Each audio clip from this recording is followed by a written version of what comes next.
Hello，各位觀眾朋友，大家好，歡迎翻到嚟 iPhone Show 嘅 Training Channel。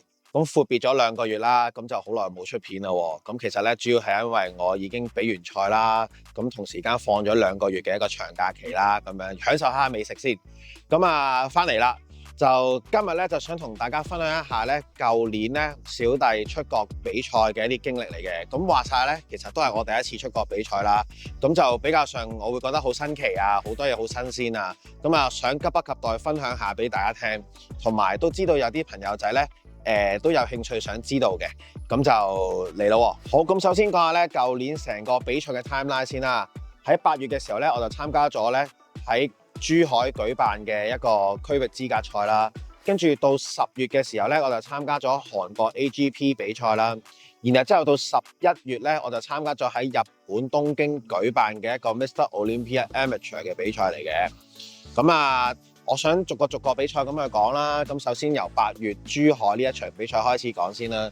咁頭先所講啦，區域資格賽，咁可能大家唔知係咩嚟嘅。咁等我少少解釋下啦。其實就係如果咧大家想玩 IFBB Pro Qualifier， 換言之，即係我成日講嘅追逐一張 Pro 卡嘅時候咧，咁其實咧香港平時都會有搞比賽嘅，外國都會有搞啦。不過咧，恰巧咧25年咧，香港咧就係搞咗 Master 嘅比賽，咁所以就小弟就仲未係 Master 嘅歲數啊，要35歲或以上，咁所以咧我就一定要出國去先可以去玩到一個 Pro Qualifier。咁而有玩 Pro Qualifier 咧，首先你要喺你自己嘅 Regional， 即係你嘅本地咧去玩一場比賽。咁你報咗名之後咧，你哋要上台嘅喎。咁但係咧就唔會理你任何嘅名次嘅，只要你上咗台玩過咧，咁就 OK 噶啦。所以咧上年咧我就揀咗珠海呢場比賽啦，因為咧話晒咧中國香港啊嘛，咁所以我哋都珠海都係一部分，係我哋嘅區域嚟嘅，咁所以就揀咗去第一次叫做 kind of 出國啦，即係始終都要攞張回鄉證先上到去嘅，咁就去玩啦。咁而俾我嘅感覺就係咧，其實都搞得唔錯嘅。因為咧喺珠海嘅體驗就係一嚟係喺酒店啦，佢嘅 ballroom 係比較大啦，而且後台咧都光猛啦，燈光都非常之好啦。咁亦都見到各個選手同埋工作人員咧都好合作啊，大家都成件事搞得好 smooth 啊，唔會話有咩 overrun 嘅情況出現啊咁樣嘅。咁所以就珠海嗰場區域賽咧，我就覺得非常之好。好，咁因為係區域資格賽啦，咁其實咧我同教練傾好咗咧，本身我哋計劃咧就唔好咁快拉爆個狀態先嘅，因為如果咁快做到最佳狀態嘅話咧，我哋未必可以 hold 到咧未來10月、11月嘅賽事。咁所以呢一場咧，其實咧我相對上對自己嘅期望咧會比較上輕鬆啦，唔會話我一定要攞到啲乜嘢，做到啲咩成績咁樣。咁所以咧我就 chill 啲嘅。老實講，點解咁講咧？就係其實早喺大半年前咧，我就已經買咗阿 Jam 嘅演唱會飛。咁啊，恰巧咧嗰一日咧就係我要去 weigh in 嗰一日喎。咁所以咧我就要來來回回啦。我就要由我嗰日朝頭早 weigh in 啦，weigh in 完之後咧就即刻衝翻香港睇下 Jam 啦。跟住瞓一晚覺之後咧，我又要翻去珠海，然後之後就比賽。咁但係其實咧，我知道咧好多選手咧都會翻去嗰間酒店度瞓啦。咁所以佢哋一 weigh in 完咧就翻上房即刻瞓覺，即刻休息，然後之後第二日即刻比賽。咁就我係相對上頻撲啲嘅，不過唔緊要。最後咧出到嚟咧嘅狀態咧，亦都其實又如我所預計之中嘅，其實因為我又唔預自己當時 body fat 話，哇，真係要去到好拉絲好貼嘅感覺啦。咁但係我又想試下其實我漏咗一樣嘢冇同大家講，就係我嗰一場咧係我人生參加第一場嘅 Classic Physique 嘅賽事嚟嘅。因為大家一直咧觀眾可能熟我嘅都知，見我咧都係着沙灘褲為主啦。我上年想嘗試一個新嘅挑戰啦，就係玩一次古典。因為大家都見到我同阿 Matt 成日拍好多片啦，跟住阿 Matt 又會鼓勵我話：喂，其實你個架似玩古典喎，你可以試下嘗試下喎。咁於是咧，我都跟佢學咗幾堂 posing，着起條三角褲，第一場古典賽事就喺珠海咧，咁我就玩咗啦。咁我都幾 surprise 就係、整體嘅名次咧都非常之，其實出乎我意料之外啊！呢個就因為我以為我純粹上去落下台就算，冇咩獎項嘅，因為始終未拉爆狀態。咁但係最後都我冇記錯，好似有2個亞軍一個季軍嘅咁樣，咁就 OK 啦。咁啊攞完個資格之後咧，咁就可以正式咧就準備10月韓國嘅比賽啦，就真係要搭飛機出國啦。好，咁跟住咧就到10月咧，我就玩咗韓國 AGP 嘅呢一場比賽啦。咁首先要同大家講先，我就非常之後悔參加咗呢場比賽嘅。咁啊，點解後悔咧？就留到我而家慢慢同大家講啦。事緣咧，有好多朋友仔身邊嘅人咧都聽到我講話，喂，你玩韓國呢一場比賽，其實韓國 kind of 個民族意識好強，你作為一個外國選手好難打㗎喎，咁樣。咁就我又唔係好信邪嘅，因為我覺得其實唔緊要啊，因為始終韓國係一個 bodybuilding 喺亞洲嚟講咧都算係出名嘅地方啦。咁所以就我都想試下同韓國嘅選手咧拍埋喺台上面咧，睇下大家嘅差距會係有幾多嘅咁樣。咁就 that's why 我就冇理到大家去講去勸，咁我就去咗玩啦。咁而點解非常之後悔咧？第一樣嘢就係咧，報名費非常之貴。咁啊，其實好多人唔知啦。咁我可能香港咧，平時一項 Pro Qualifier 嘅比賽咧，大概啦，我諗1000蚊到2000蚊內啦。咁但係韓國咧要成3000幾蚊喎。咁仲未計其他，例如後台證例如觀眾，我都要買埋觀眾席嘅飛啦，咁俾我一啲隨行嘅朋友去睇我比賽啦，咁樣。咁所以就呢度夾埋嘅費用非常之貴啦，再加上佢舉行嘅日子咧係當時韓國嘅適逢中秋節啦，咁所以就我哋飛過去嘅時候咧嘅機票、酒店都特別貴嘅，咁樣咯。咁啊，其實費用都係其次嘅。最主要咧就係都要睇下安排好唔好啦。咁第二個原因令我本身想玩嘅就係，原來佢喺樂天世界酒店度舉行。咁啊，我細個都去過韓國嘅，我就以前好中意樂天世界呢個地方嘅。咁所以就話，咁應該個舞台唔錯啊，喺酒店度搞。咁但係咧，去到咧，同我有啲落差心入面。點解咁講咧？就係其實佢純粹係一個酒店嘅 ballroom 啦，佢嘅燈光亦都係偏光，唔係我哋平時玩比賽有暗燈有射燈打落去，咁就影出嚟嘅相啊片啊會比較上冇其他比賽咁好睇啦。咁其實咧之後咧仲發生咗一個小插曲嘅，就係咧我嚟緊要上油啦嘛，咁我就入到去後台嘅地方啦。跟住咧，咁我哋打開篋嘅時候咧，突然間咧有個韓國籍嘅職員咧嚟咧趕我哋走喎。咁佢係真係用韓文 keep 住趕我哋走。咁我哋覺得好錯愕啦，就點解突然間會咁無禮咁對我哋嘅咁樣？咁我哋就想問清楚件事係發生咩事。我哋用英文問佢，但係佢都用韓文答翻我哋。咁啊搞咗一輪之後，我哋先明原來佢係想講我哋冇一張席去鋪喺地下度，而可以防止到我哋上油嘅時候咧整污糟佢個場地咁樣。咁但係我想講其實由報名嘅官網啦，去到佢 send 俾我嘅 email 啦，大會都係冇提過要選手自備一張席嘅。再加上我以往參加比賽咁多經驗啦，同埋帶唔同學生，我都冇見過一個比賽係要咁樣去做啦。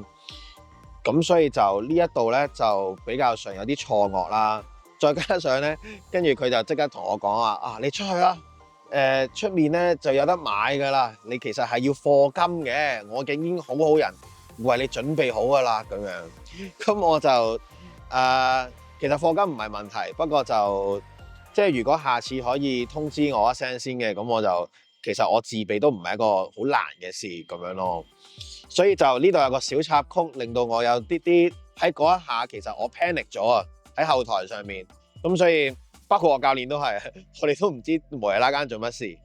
好啦，跟住再另一樣嘢就係喺臨比賽前咧，咁佢都會嗌啲選手，下一 round 準備到你啦，咁你就要去預備啦咁樣。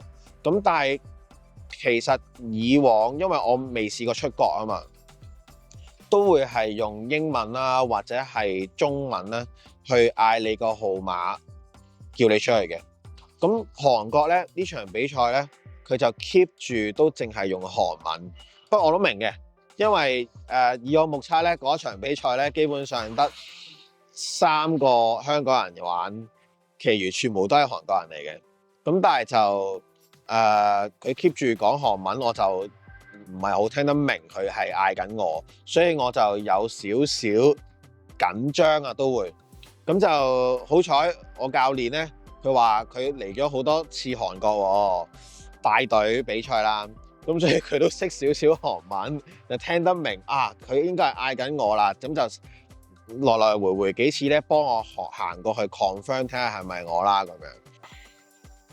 咁今次好彩就我教練識少少韓文啦。咁但係如果我自己一個或者其他選手自己一個嚟比賽嘅時候，又唔識聽嘅話咧，咁就好大機會會 miss 咗去嗰場比賽咁樣咯。咁所以呢度係另一個小插曲啦。跟住第三咧就係比賽前 weigh in 嘅時候咧，其實佢正常會分咗組嘅。咁就佢喺一個張選手紙嗰度咧都有寫住係有分 A、B、C、D 組啦。咁啊分4組啦。咁但係咧去到賽前一刻叫晒我哋出去啦，要排隊嘅時候咧，先突然間同我講咧話，我哋要2組 merge 埋做一組啊咁樣。咁而嗰一組咧仲要特別多人嘅。舉個例 A 組咧，當時係淨係2個人嘅啫，咁即係基本上都拋辦冠亞軍嘅啦。跟住 C 組就比較上高嘅一啲組別啦，身高比較高嘅一啲組別啦。咁就係我冇記錯，好似有6至7個人嘅。咁而我哋嗰組咧係 B 組啦，夾喺中間咧，因為佢再 merge 埋咗啊嘛。我哋嗰度 total 咧係有12-13個人嘅。咁其實我有啲費解，唔明點解佢唔分翻4組。咁就嗰一下我突然間，哇！咦，我要打咁多選手嘅，突然間，但係其他組別唔係嘅，咁我就覺得有啲奇怪咯。其實我到而家都有啲費解嘅，我都唔明嘅咁樣。今日另一個比較上出奇之處咧，就係呢一場比賽咧，佢係分咗2日嘅。咁一日咧就係 prejudge 啦，一日就係 final 啦。咁其實以往我玩嘅比賽啦，甚至乎我之後喺日本玩嘅比賽都係咧，基本上一日上台就一日過晒㗎啦，基本上就 final 㗎啦。咁但係韓國 AGP 呢一場咧就零舍分咗2日，而喺 prejudge 同埋 final 做嘅嘢基本上都係一模一樣嘅，跟住結果都係一模一樣嘅，即係佢冇話我特別有啲咩去調動選手啊咁樣。咁就呢一樣嘢令我費解嘅，因為我都聽唔少原來嗰一場咧亦都有 pro show 嘅一啲職業運動員去玩嘅，佢哋都唔明白 pro show 點解又係要咁樣去做，通常咧都係一日過嘅。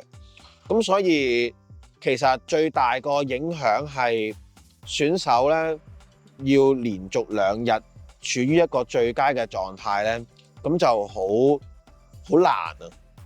所以基本上咧身體會有疲態嘅出現啦。咁講完比賽上面嘅安排啦，咁韓國咧其實本身呢個地方咧都有嘢好嘅，就係咧其實大家都知道咧佢係出名bodybuilding 啊嘛，大家都係要靚仔靚女啊，身形要好啊。咁所以咧其實基本上你會好容易喺超級市場嗰度咧可以買到雞啊、牛啊、蛋啊、魚啊咁樣。咁所以對於我 peak week 嘅時候咧嚟到韓國咧，其實我早咗3日到咧就到埗咗㗎啦。咁我就去超級市場買嘢咧都冇難度嘅。仲要韓國出名咧，超級市場有好多即食飯，基本上我都唔使煲飯嘅。咁啊，不過咧我都因為要煮嘢食啦，要煮啲煮牛啊咁樣啦，煮雞啊嗰啲，咁所以咧我都選擇咗去住 Airbnb 啦，就冇選擇喺樂天世界酒店度住。咁相對而言咧，其實都唔係話太辛苦，因為其實我覺得韓國嘅交通咧都幾方便嘅，所以就對於喺我 peak week 一個備賽嘅過程入面咧，其實係相對上輕鬆添。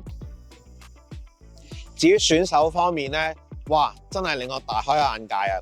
因為咧，其實賽前咧，我已經知道咧，韓國呢一場咧有位選手咧係特別標青。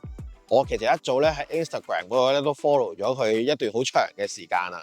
哇！咁我去到比賽場地見到真人啦，哇！我喺後台嗰度見到佢，原來真係同 Instagram 唔止係差唔多啊，仲好似 wow 過佢平時啲相啲片咁。佢嗰場應該真係拉爆晒狀態，一定要衝到張卡為止嘅。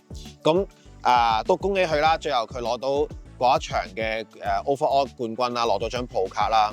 咁而喺呢一場比賽，我自己咧係冇任何名次嘅。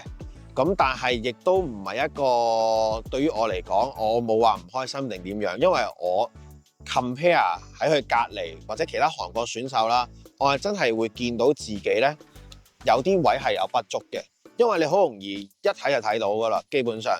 咁尤其是例如我中背啊嗰啲位咧，嗰條水管咧係冇佢哋咁發達嘅。咁我背闊係有，咁但係如果中背冇嘅話咧，咁我 back shot 咧其實基本上咧都會唔夠有一個完整性。咁我就係因為韓國呢場吸收咗個經驗，真係眼光見識咗之後咧，就令到我可以咧返到香港嘅時候咧就諗，我都要作出一啲調整啊！我都要試下去主力練多少少我嘅中背，我希望可以喺日本嗰一場咧帶到一個唔同嘅狀態。咁而最後就係講日本呢場比賽咯。咁咧，首先日本咧係小弟自己非常喜歡嘅一個國家啦，基本上都去咗好多次，都非常之熟噶啦。咁所以咧，對於我嚟講咧，唔會話哇有一啲咩去到人生路不熟嘅感覺嘅，亦都非常之期待啦。再加上自韓國嗰場比賽頭先所講，我吸收咗經驗之後咧，其實日本咧我係同教練傾好咧，要再將個狀態咧拉到最爆，應該我全年要最好狀態嘅一場比賽咁樣嘅。咁就如我所料啦，其實我對自己嘅狀態咧非常之滿意嘅呢一場比賽。咁我哋先唔講狀態住，我哋首先講一講咧成個日本比賽嘅 experience 先。咁其實佢同韓國有啲相似嘅，佢咧supermarket 咧都非常之方便啦，交通又方便啦。基本上因為我喺千葉比賽啊，千葉縣我間酒店咧離場地咧大概只要行10分鐘步程到嘅啫，咁其實非常之方便嘅。所以就同韓國一樣啦，我比賽都係冇乜，即係 peak week 嘅時候食嘢都唔會話有特別難度嘅。唯獨是就係因為日本咧好難住到 Airbnb， 咁就都係要選擇翻酒店啦。咁但係酒店你又冇得去有個電磁爐咁樣去做煮食嘅喎，咁點算咧？所以我事前咧已經買咗一個迷你蒸煮爐咧，擺埋喺個篋度咧過到去日本用嘅。咁就同埋通常咧呢一個容器咧，即係煮定晒啲食材先啊，就費事要開嚟開去咁去煮啦。咁因為酒店係微波爐啦，所以咧我基本上咧都係一大次煮晒所有嘢食啦，然後之後咧喺我要食嗰一餐嘅時候咧就拎出嚟磅咧再去叮，咁就 OK 啦，咁就非常方便嘅，其實都唔會話有特別咩困難啦。咁至於場地方面咯，我去到第一次去到場地咧，我真係有少少驚訝，原來東京嘅大會會場佢係好似一個 mini 版嘅啟德咁樣，佢係一個 stadium 嚟嘅。咁啊，我仲好記得個畫面係當我第一次入到去嘅時候，其實啲 MC 已經係開始試緊咪啊，亦都已經有啲音響已經運作緊嘅時候，嗰種音效、嗰種環迴嘅感覺咧，哇！其實好似演唱會咁樣。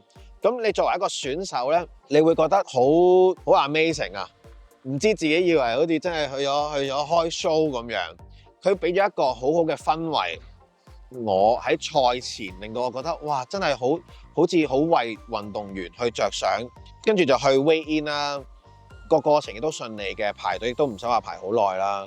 然之後咧，好好嘅就係咧 weigh in 嘅時候咧，佢仲會送下啲 souvenir 俾你嘅喎。咁啊，今次咧就會有件大會嘅紀念衫咁樣啦。然之後咧，亦都會有啲長刊啦。講到長刊咧，亦都會寫咗唔同選手嘅名啦，咁就留作紀念咁樣。咁我覺得呢樣嘢非常之好，係因為一啲少少嘅心思咧，就睇得出日本呢場比賽咧個大會咧係真係好為運動員嗰個方向去諗。好似我哋真係，雖然我哋係業餘運動員啦，但係個感覺好似係我真係去緊玩一個比賽，而唔係我純粹報完名上個台，就算有冇牌都好啦，就之後就咩都冇啦咁樣。咁起碼我會知道我個報名費嘅費用係去咗邊度，場地嘅安排係真係，就算個費用同韓國嗰場都係大概3000零蚊左右啦，但係佢嘅體驗係 another level shit 啊！真係。另外咧就係大會咧有一個少少嘅驚喜，其實都唔細噶啦，就係佢安排咗 Brandon Hendrickson。如果你有留意 Man Physique 嘅話咧，你一定會熟悉呢個名，因為佢係3屆嘅 Mr. Olympia 嚟嘅。佢竟然邀請到佢嚟到會場去擔任嘉賓同埋頒獎嘅。咁所以咧嗰一場咧，我係喺咁啱得咁巧咧，我可以喺嗰啲 souvenir 嗰啲位置嗰度咧，我係同到去合照啦，同埋傾咗幾句嘅，真係。咁就其實佢，如果大家有睇我先前條片咧，喺好耐之前，我同 Isaac 去拍背肌有一條片咧，我哋操完嘢咧，有少少一個訪問咁樣嘅。我嗰陣時咧已經講咧話，我最中意嘅運動員咧，其實就係 Brandon Hendrickson。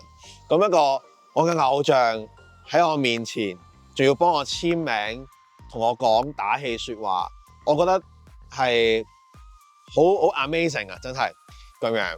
好啦，咁跟住咧就要講一講就係上油方面啦。日本咧就同其他國家好唔同嘅呢場比賽，佢就需要選手咧係要大會幫佢去噴油嘅。咁其實費用都唔平㗎，都要大概計翻港紙要1500蚊左右嘅。咁因為平時如果我哋自己自備油彩嘅話咧，基本上大概900蚊有找㗎啦。咁都係由翻我哋自己去人手上色啦咁樣。咁但係1500蚊貴咗，我覺得係值得嘅。點解咁講咧？佢 provide 到個 service 俾我咧，就係佢上得好均勻。同埋成個上油、上底油啊、上面油嘅過程咧，佢都係好 smooth、好順暢，唔會話有咩 delay 啊咁樣嘅。咁而之後一個好有趣嘅分享就係喺你會見到咧，健美比賽咧，咪我哋實成身好似擰立立咁樣嘅。咁其實咧，我哋呢個咧會叫做 oil up， 我哋咧上咗一層咧擰油嘅。咁咧係要賽前，大概你預比賽前 around 30分鐘咁樣，你會上啦咁樣。咁當時咧，咁我去到後台啦，就再揾我大會上有嗰啲工作人員幫我去上擰油嘅時候咧，竟然有4個日本妹喎，衝到埋嚟幫我，一個咧就咧托住我隻手，一個咧就幫我喺度捽，一個咧就負責打燈。一個咧就喺隔離咧，就都係講下啲加油啊、打氣説話咁樣。我唔知咧，我仲以為自己真係咧，好似 F1 嗰架車咁樣，俾人換胎咁樣啊。咁幾有趣嘅呢樣嘢。所以整體咧，日本對於一個運動員角度嚟講咧，個體驗係非常之好嘅。仲有一樣嘢咧，想提及嘅就係，如果以觀眾角度嚟講咧，呢場比賽嘅體驗咧都係非常之好嘅。因為觀眾最緊要就係咩啊？睇到選手啊嘛。咁但係頭先你都聽到我講個場地咁大啦，咁但係其實咧原來咧我聽翻觀眾講咧，就算佢哋坐偏後嘅位置都好咧，佢都有啲 mon 俾大家睇到選手嘅。咁甚至乎場外一啲擺 booth 嘅地方都有嘅，而且個 mon 嘅數量咧都係唔少嘅。咁所以就都好照顧到唔同觀眾，就算我要行開行埋。一路行你都睇到啊，基本上係成站 mon 都包圍住你啊 ，all around you 咁樣。跟住咧，仲有佢有直播嘅喎，就算冇買飛入場嘅觀眾咧，例如好似我一啲學生啊，我一啲支持者咧，喺香港咧嗰一日咧，佢哋都特登抱住個 YouTube 咧去 cap 我出場嗰一刻咁樣。咁啊，感謝大家咁落力支持啊！所以咧，成個氣氛好好啦。我亦都好 enjoy 呢一場比賽，咁而之後咧就想講下就係我嘅狀態啦。咁頭先都講啦，我會知道自己中背有不足嘅時候咧，咁其實同我教練 Isaac 咧喺一個月都調整咗好多訓練噶嘛，咁就希望可以有一個好嘅成績啦。或者其實最起碼睇到，喂，我真係進步，咁其實我已經心滿意足㗎啦。咁啊，去到比賽當日咧，就真係我見到我自己同我韓國嘅狀態咧係爭好遠嘅，真係進步咗唔少嘅。咁啊，亦都係啲皮啊，呢啲腹肌呢啲位咧，就係人生應該係最貼啦。我教練話佢未見過我狀態係最係呢個位啊，佢第一次見。咁而呢一場比賽咧，喺我呢個 division 入面咧，有120個人參加，亦都應該係我玩比賽咁耐以嚟咧最多人參加嘅一場比賽嚟嘅。因為畢竟咧呢一場比賽咧，其實可以有3張鋪卡嘅喺每個 division 上面，咁就吸引咗好多唔同嘅選手嚟啦咁樣。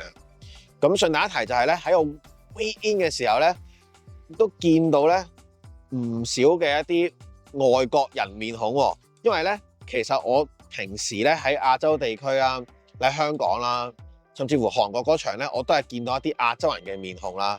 咁第一次喺日本咧見到咧，相對上多啲真係外國人，唔同五湖四海嘅人都有嘅一啲面孔咁樣。咁我就覺得哇，呢一場競爭性非常之大。好啦，咁去到後台啦，真係見到我平時咧 Instagram 咧 follow 開，一直有睇開嘅一啲國外嘅一啲猛人啊，而真係佢而家活生生喺我面前出現，咁我覺得哇，真係呢一場比賽係真係可以打開眼界啦，好好見識咁樣啦，而亦都非常之好啦。其實雖然我唔係攞到冠軍啦，唔係第一名啦，我都有攞到第3嘅喺我組別入面，咁就。你問我開唔開心，滿唔滿意？咁我對於成績上嚟講咧，咁一定唔滿意㗎啦。邊有人想攞唔係攞第一啦？咁但係其實我一落台咧，我都係冇失望嘅，因為我覺得真係對手咧好強勁，真係好有競爭性。咁但係我都盡咗我諗係呢5-6年健美生涯入面攞到最佳嘅狀態出嚟啦。咁起碼我可以而家 reach 到呢個位，咁其實我就會覺得時間問題嚟嘅啫，或者我再努力啲，起碼我有個目標，哇近啦咁樣咯，所以我就都算係開心嘅其實。咁嗰個比賽其中一環，大家最緊張嘅當然係比賽嘅準則啦。咁嗰個準則咧，其實咧基本上每場比賽都應該係一樣嘅。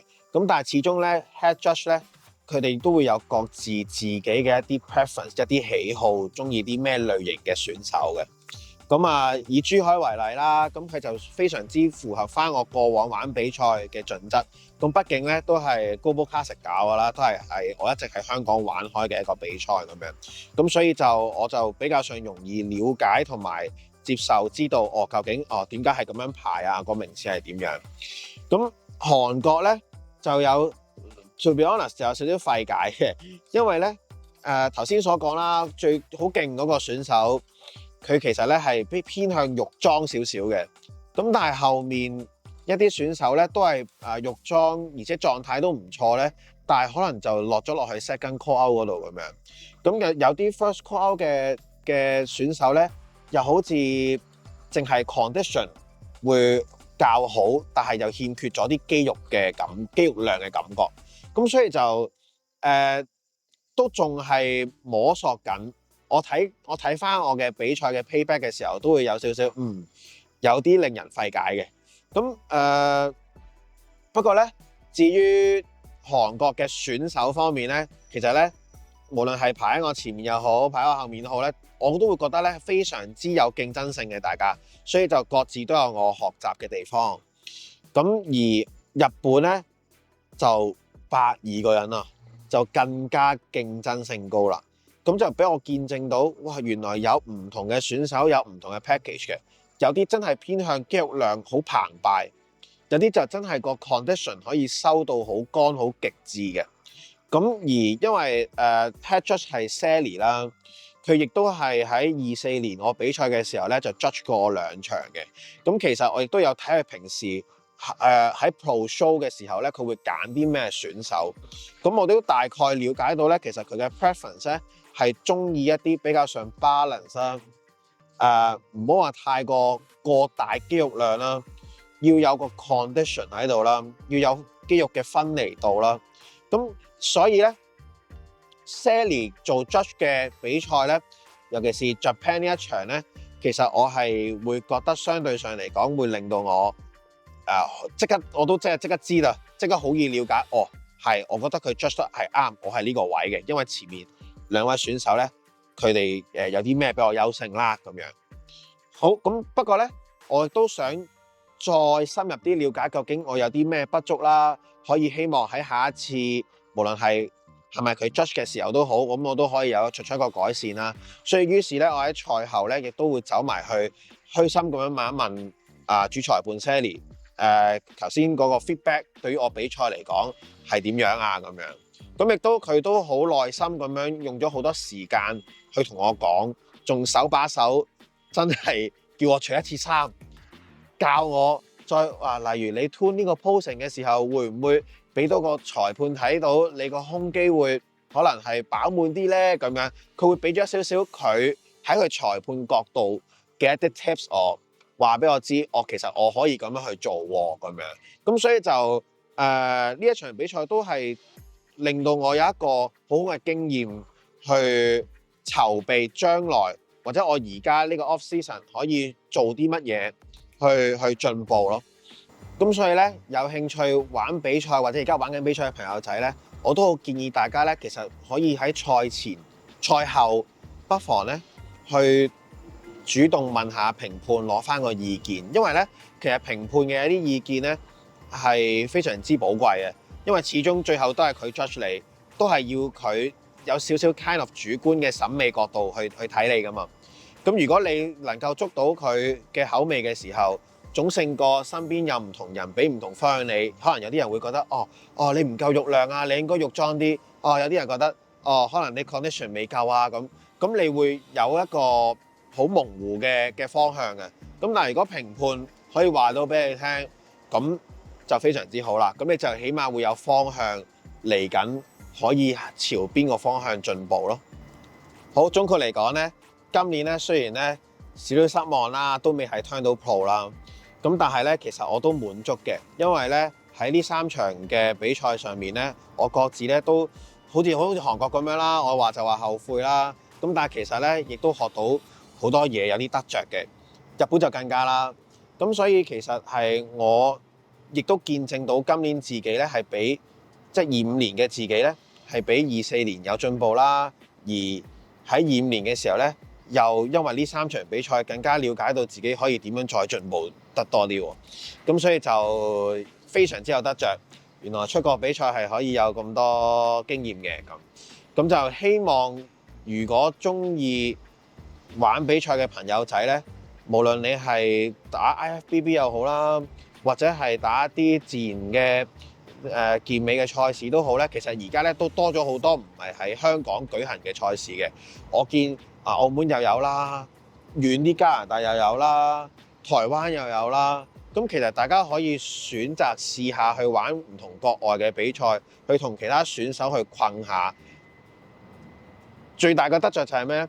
就係你唔知會唔會可能識到唔同嘅選手，做到朋友，咁你又可以吸收到好多嘅經驗咁樣。最主要就係當然係擴闊視野啦，咁樣。咁就嚟到最後啦。今日咧，截至拍呢條片嘅時候咧，都好多謝大家一路以嚟嘅支持啊！我嘅 subscribers 咧，依家去到4150度啊！咁如果未 subscribe 嘅你咧，又中意睇我嘅片嘅話咧，咁記得即刻撳 subscribe 啦，同埋都歡迎大家留言嘅，因為咧其實我係想嚟緊喺5000個 subscribers 達成嘅時候咧，咁就可以搞個 Q&A 回答下大家嘅問題嘅，咁所以大家有興趣有啲咩問題可以喺下面留言問，我會答咗先，而之後咧我亦都會再喺我嘅片嗰度會再一次詳細啲咁樣答大家嘅。咁就今日係咁先，多謝大家，拜拜。